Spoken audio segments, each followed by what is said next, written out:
Fried chicken. It was my mother's favorite food, so we always had lots of fried chicken in our house. Served either hot as a main dish or cold for a picnic. Any way you serve chicken, it has always been a family favorite. To make my grandmother's fried chicken, you need to start with one cut-up fryer that's been rinsed, blotted dry, and then soaked in buttermilk for a few hours or even overnight. Bring it out of the refrigerator 20 to 45 minutes before cooking. You never want to start your chicken cold. It should always be at room temperature when it goes into the hot oil. You'll need buttermilk, a good canola oil or peanut oil, any kind of oil with a high smoke point, never olive oil or butter, some flour for dredging the chicken, salt, pepper, and my mother's secret ingredient, about 1/4 teaspoon of nutmeg. You'll also need a cookie sheet lined with a paper towel and a rack and a good sturdy pair of tongs for taking your chicken out of the hot oil. In a large skillet, add about 1 inch of canola oil. Turn on the heat and heat your oil before adding your chicken. To your flour, add your pepper, your salt, and your nutmeg, and stir it all together with a fork. And now we're ready to coat the chicken pieces.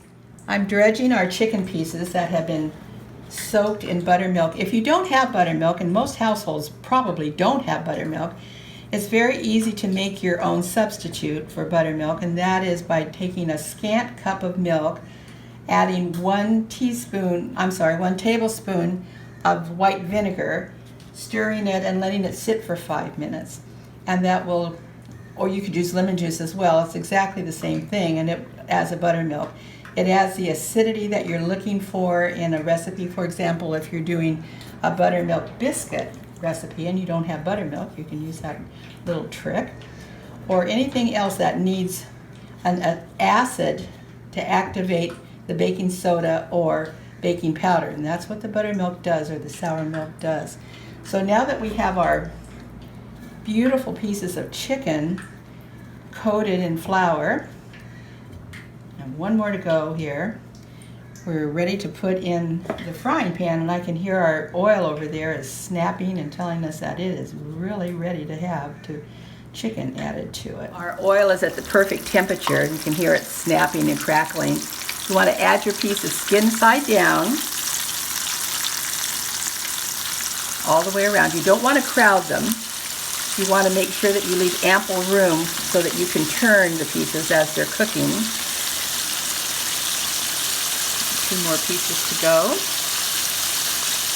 And now we're going to let this cook for about 10 minutes. You want to try to keep the heat constant during the whole cooking process. The chicken's been cooking about 10 minutes, and I'm flipping it over, and you can see it's starting to take on a beautiful golden brown color.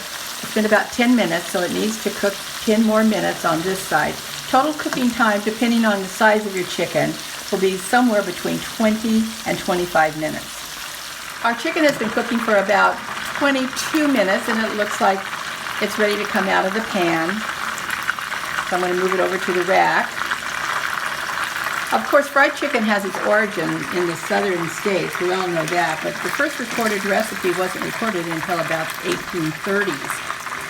There was a time when chicken was considered a very special dish and only for special occasions. In fact, when Herbert Hoover was running for president in 1928, his campaign slogan promised a chicken in every pot, which was suggesting prosperity. But it was really first stated by Henry IV of France when he said in the 1500s, "I want no peasant in my realm so poor that he will not be able to have a chicken in his pot every Sunday."